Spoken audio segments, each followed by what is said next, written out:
কালকে রাতে কয়েকটা রুটি বেঁচে গেছিল, দিয়ে মাকে বলেছিলাম এগুলো ফ্রিজে রেখে দেবে, পরের দিন আমি একটা রেসিপি বানাবো এই বাসি রুটি দিয়ে। কথা মতো মা ফ্রিজে রেখে দিয়েছিল। এবার চলো সকালে আমি কিভাবে রেসিপিটা বানাচ্ছি তোমাদের সাথে শেয়ার করি। ফার্স্টে রুটিগুলোকে এভাবে ছুরির মাধ্যমে কুচিয়ে নিচ্ছিলাম, দেখতেই পাচ্ছ কেমন কুচিয়ে নিয়েছি।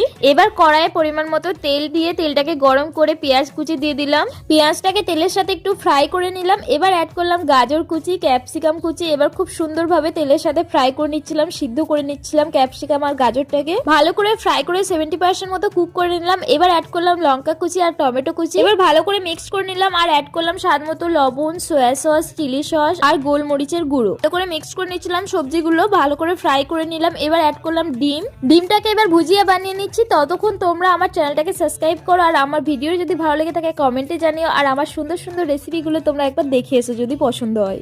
এই তো ডিমটাকে ভুজিয়া করে ভালো করে মিক্সড করে নিলাম। এবার অ্যাড করলাম আগে থেকে কেটে রাখা ওই বাসি রুটির টুকরোগুলো। এবার এই রুটির টুকরোগুলোকে মশলার সাথে খুব ভালো করে মিক্সড করে নিলাম। এবার নামানোর সময় উপর থেকে ধনেপাতা কুচি ছড়িয়ে এবার গরম গরম পরিবেশন করলাম। এই তো আমার রেডি হয়ে গেছে বাসি রুটি দিয়ে বানানো রেসিপি। দেখো তো এবার দেখে মনে হচ্ছে এটা বাসি রুটি দিয়ে বানানো। হঠাৎ করে কোনো রিলেটিভস বাড়িতে এলে তুমি যদি চটপট এটা বানিয়ে সার্ভ করো, বুঝতেই পারবে না এটা বাসি রুটি দিয়ে বানানো। দেখতে যেরকম সুন্দর হয়েছে, খেতেও কিন্তু সুস্বাদু হয়েছে, অনেক টেস্টি হয়েছিল। ওর থেকে সস দিয়ে খেয়েছিলাম, খেতে দারুণ হয়েছিল। আজকের মতো এতটুকুই, দেখা হচ্ছে নতুন রেসিপি নিয়ে।